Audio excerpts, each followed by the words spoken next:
चट्टा साहब दिल रो रहा है, मैं वो क्या बताऊं, ये एक ऐसी दास्तान है, काश लोग जान सकें।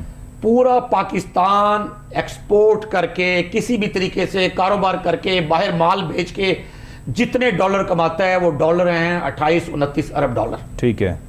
और पाकिस्तान के जो 95-96 लाख लोग जो ओवरसीज पाकिस्तानी जिन्हें कहा जाता है, जो बैरून ममालिक जाकर मेहनत कर रहे हैं, मजदूरी कर रहे हैं, डॉक्टर हैं, इंजीनियर हैं, पायलट हैं, कोई बिजनेसमैन है, कुछ भी हैं, वो सारे जो डॉलर्स एक तरफ पूरे पाकिस्तान के 24 करोड़ लोग, एक तरफ वो 96 लाख लोग। ठीक है। वो 96 लाख लोग जो हैं पाकिस्तान में 30 अरब डॉलर सालाना भिजवाते हैं, जिसे कहते हैं फॉरेन रेमिटेंसेस। बिल्कुल।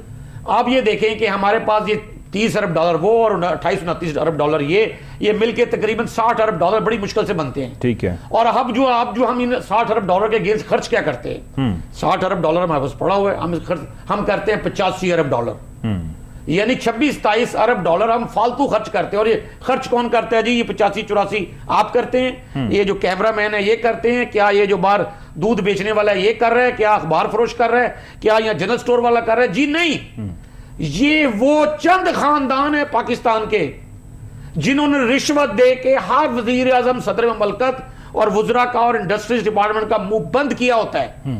सुजुकी 1980 में उसका प्लांट बना, होंडा का प्लांट बना, टोयोटा का प्लांट यहां बना। वो लोग क्या करते हैं? वो लोग ये सारे डॉलर जो है हमारे ये उठाते हैं और उनको स्पेयर पार्ट्स के बदले में दे देते हैं, और यहां सिर्फ स्पेयर पार्ट जोड़ के कह देते हैं कि जी ये गाड़ी आप ले लें। आज 26 लाख गाड़ियां सिर्फ लाहौर की सड़कों पे दौड़ रही है। ठीक है। उनकी बनी। अब इन गाड़ियों की कीमत जो है हमारे वो जो 30 अरब डॉलर हैं जो ओवरसीज ने भेजे हुए, और 26-27 अरब डॉलर जो इन पाकिस्तानी टेक्सटाइल, लेदर, ये वो और सर्जिकल इंस्ट्रूमेंट वगैरह एक्सपोर्ट करके कमाए होते हैं, ये वो सारे मिला के उसकी बजाय जो 25-26 अरब डॉलर वैसे भी पड़े होते हैं किसी IMF या मुख्तलिफ अमदादी हल्कों के, ये वो खर्च कर देते हैं। ये जालिम वो लोग हैं, इनको पूछने वाला कोई नहीं, इनको करने वाला कोई नहीं।